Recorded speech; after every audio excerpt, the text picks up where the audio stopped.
Hi, I'm Clay. Today we're going to be talking about ex-felons and their rights. 1 in 40 adults, or more than 5 million Americans, have lost their voting rights currently or permanently because of felony convictions, according to the Sentencing Project. Not only do these 5 million Americans lose their right to vote, they lose basic American rights as well, such as the right to bear arms and being allowed to see their children. Today, we are here to inform you about the rights that are revoked from ex-felons and tell you why they deserve to get them back after their time is served. Hi, I'm Sarah.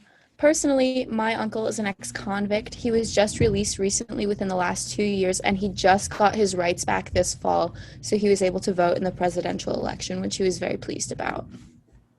Today, we are going to go over what rights ex-felons have and to what extent, and why they should get their rights back when their sentence has been served. Although we feel very strongly on this standpoint, not everybody does. So Andrew will take it away and give us some points against our standpoint and give us a little rebuttal. Hi, I'm Andrew. Children, non-citizens, and the mentally incompetent cannot vote because of standards involving trustworthiness and responsibility. These same requirements should apply to felons. By committing serious crimes, they have shown that they are not trustworthy or responsible. Ex-convicts should be allowed to get their rights back. However, it should not be. People that have committed serious crimes should not get them back. Ex-felons should show that they can abide by the law before they can vote again. When considering this, public safety and incentives to not commit crimes again should be considered. If an ex-felon is a danger to society, they should not be allowed to vote. Crimes committed by ex-felons do not just involve one party, but the entire society. When felons commit crimes, they are not just hurting themselves, but most of the time, they are hurting other people too. If ex-felons are not willing to follow the law, then they shouldn't be able to have a role in making the laws for someone else. They do this when they vote, either indirectly by choosing lawmakers or directly by voting on a referendum or a ballot initiative. Despite the fact that many people agree with this point of view, many individuals are opposed, which will be covered by Sarah, Clay, and Haley. First of all, I'm going to be talking about the rights that prisoners have, as before someone becomes an ex-convict, they are in fact a prisoner. According to the website Legal Information Institute by Law Cornell EDU, December 12, 2020, prisoners as well as ex-convicts are severely limited in the rights that they possess, meaning that they don't have the full constitutional rights that you and I have. Some individuals may agree with Andrew's rebuttal that he spoke about. They feel that prisoners and felons don't deserve their rights simply because they broke the law, thus they forgo their rights. However, I believe that they're still citizens of this country. As I stated before, they hold very limited rights. My uncle used to hold very limited rights. He had just basic rights like the right of freedom, the 14th Amendment rights, and the 8th Amendment rights. Prisoners get rights under the 8th Amendment. They have the freedom to not be punished cruelly or unusually. They also possess due process rights and equal protection clauses from the 14th Amendment, meaning that they can't be unjustly prosecuted and that they must be protected from the federal government and state governments. Additionally, these individuals maintain the rights granted by the First Amendment, which would be your freedom of speech and religion, which both you and I have as well. My point is that they just have the basic rights. They don't have the right to bear arms. They don't have the right to votes that we see in all other citizens of this country. As citizens, don't these people deserve more than that? These people have already been imprisoned and punished for their rights long enough. There's an opportunity to regift them their full constitutional rights after punishment. They are still human after all, so why shouldn't we give them a second chance? Clay will elaborate further on why the second chance should be given. Peter C. Kuiper, a court consultant in Arizona, in the article, The Future of Restoring Voting Rights, stated, ex-felons should be allowed to vote. The right to vote is fundamental to our nation's democracy and should be guaranteed to every citizen. Preventing ex-felons from voting contributes to the racial divide polarizing our country. More than 2 million African Americans, almost 8% of Black adults, are prevented from voting because of felony convictions, compared to just under 2% of non-African American citizens. If you really think about the quote that I just read to you, it targets two things: the fact that voting is a constitutional right that is being taken away, and the fact that discrimination occurs because African Americans have more felony convictions. If you look at the chart that I have on the slideshow, it shows that innocent Black people are much more likely likely to be wrongfully convicted of crimes. These ex-felons need to be able to vote when the sentence has been served to level the racial divide in this country and allow all voices to be heard. Although the punishments for ex-felons need to fit the crimes, no crime besides capital crimes deserve lifetime disfranchisement for anybody. Secondly, ex-felons still live in America and are required to pay taxes. Rap artist JT from the group City Girls served a 24-month sentence for fraudulent credit card charges. She tweeted, "As a felon, I feel our votes should still count. I mean, I do still live here in America and pay taxes as well." She tweeted that on the night of the presidential debate. That statement from her raised concerns in the community and got people talking. In the same article, it says, "The 15th Amendment states that we have the right to vote, not denied by race, and the 19th Amendment allowed women the right to vote. So why should those incarcerated or ex-convicts lose their right to vote? If the U.S. is a country that cherishes each other as human beings, it should not be marginalizing this group of people. It should help them become the best people that they can for the betterment of our country as a whole." Part of the justice system in the United States is rehabilitation. That means reshaping felons to be a part of society. If this is the case, why do they not receive their rights back when they are done serving their sentence? Lastly, according to Anthony D. Romero, JD Executive Director of the American Civil Liberties Union, wrote in the foreword to the ACLU's May 2006 report, out of step with the world, an analysis of felony disfranchisement in the U.S. and other democracies. American disfranchisement policies bar over 5 million U.S. citizens, many of whom have served their full sentences. From the polls in nearly all 50 states, this nation that prides itself on free and fair election and voting shuts out more citizens from the democratic process than any other nation in the world.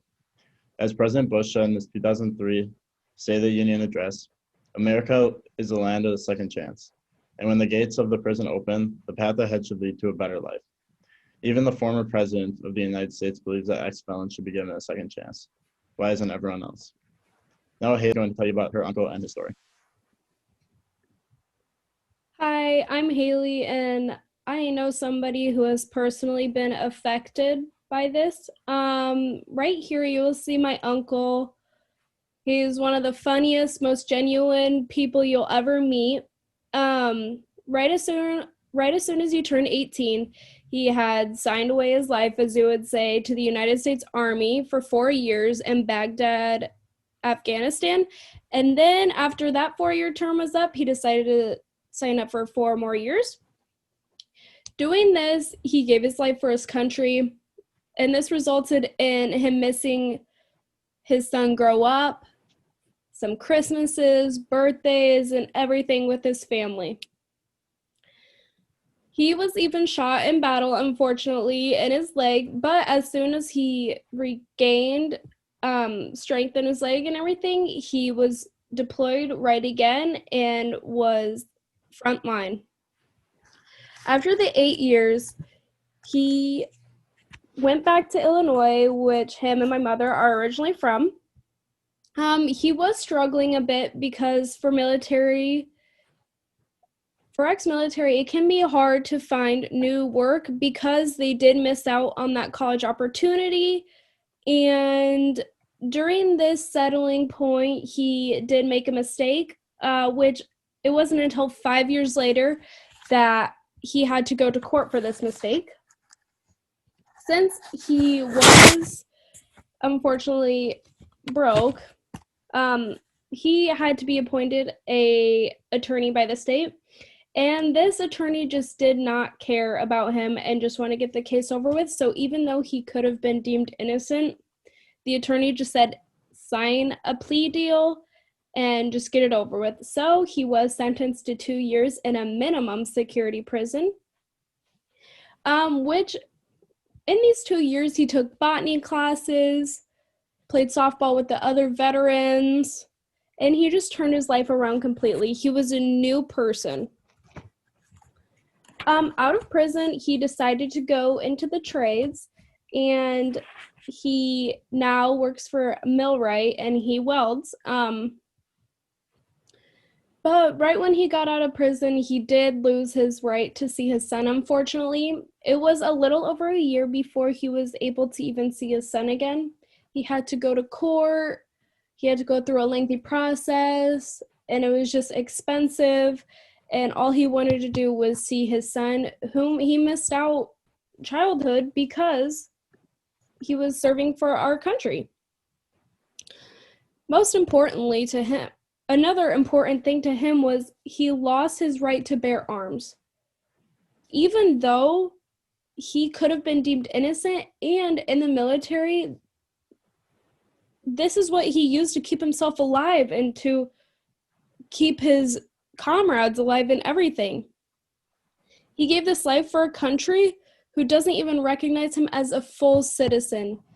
He was injured in battle, he gave up 8 years of his life, and now he can't even hunt or go to the shooting range because of a crime which he was innocent for.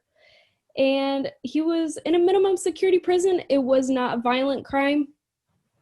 It just doesn't make sense. It's basically telling him that the country that he gave his life for does not care about him. Since Haley shared with us her uncle's story, we now have a grasp on what it's like to live in a world full of limited rights and opportunities. So let's summarize what's happened overall. In conclusion, we believe that ex-felons deserve to have their rights reinstated after their sentences are finished. Some people may think that ex-felons should not be allowed to vote because they have shown a lack of trustworthiness and are not responsible. If an ex-felon is a danger to society, they should not be allowed to vote. If an ex-felon were to get their voting rights back, they should be done carefully, and public safety should be taken into consideration. We also talked about why ex-felons are still human and deserve a second chance, and Haley told you about her uncle and his story about his rights being taken away. Let's all just take a moment to remember how many second chances we've been given in our lifetimes. How many times have our parents given us a second chance after we hit that mailbox with the car? How many times have they given us the chance to fess up after we lied or we were mean to our brothers and sisters? How many times have teachers helped us redo our papers and assignments because we just needed that extra help? How many times have friends given you that second chance so that you weren't completely lost and friendless? How many times has your partner or significant other given you a second chance in a relationship even if you messed up? We get second chances all the time. So I think that we should repay others, i.e. ex-convicts and felons, with their second chances. They too are citizens, and they deserve a second chance to live their lives to the fullest and be successful and happy. Let's give these ex-felons a chance to live again. Thank you. Thank you.